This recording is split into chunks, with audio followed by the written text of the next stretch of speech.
মার্কিন উচ্চ শুল্ক থেকে অবশেষে রেহাই পেতে যাচ্ছে ভারত।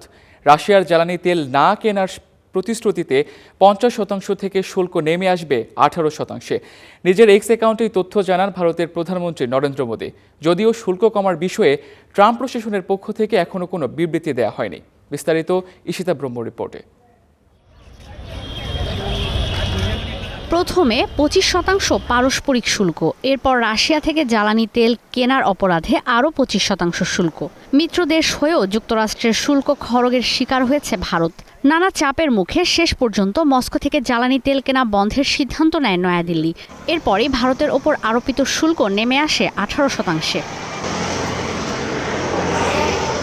শুল্ক আরোপের পরও ভারত রাশিয়া থেকে দৈনিক 15 লাখ ব্যারেল জ্বালানি তেল কিনেছে। ফেব্রুয়ারিতে যা নেমেছে 10 লাখ ব্যারেলে।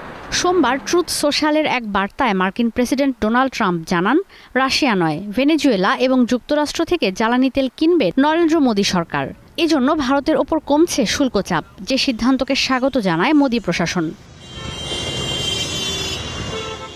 যুক্তরাষ্ট্রের সঙ্গে বাণিজ্য বাড়াতে শুধু রাশিয়ার জ্বালানি তেল কেনা বন্ধ নয়, পাশাপাশি ওয়াশিংটন থেকে জ্বালানি, কয়লা, প্রযুক্তি, কৃষি সহ অনেক পণ্য আমদানি করবে নয়াদিল্লি।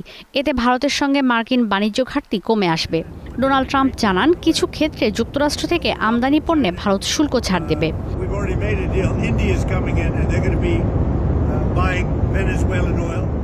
মার্কিন শুল্ক চাপের কারণে ভারত বিভিন্ন দেশের সঙ্গে বাণিজ্য ঘাটতি কমাতে পারছে না। শুল্ক 18% নেমে আসলে তা হবে ভিয়েতনাম, থাইল্যান্ড, এমনকি বাংলাদেশের কাছাকাছি।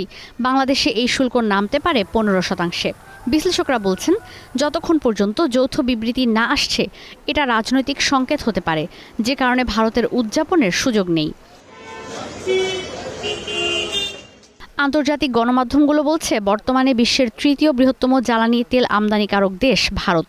দেশটি জ্বালানি তেলের জন্য অনেক বেশি আমদানি নির্ভর। অন্যদিকে এখন পর্যন্ত রাশিয়া থেকে সবচেয়ে বেশি জ্বালানি তেল কেনে চীন, কিন্তু ভারতের মতো চীনের ওপর শুল্ক চাপ দেয়নি যুক্তরাষ্ট্র। রাশিয়ার তৃতীয় বৃহত্তম জ্বালানি ক্রেতা দেশ তুরস্ক। মার্কিন নিষেধাজ্ঞার কারণে অনেক বেশি মূল্য ছাড়ে জ্বালানি তেল রপ্তানি করছে রাশিয়া।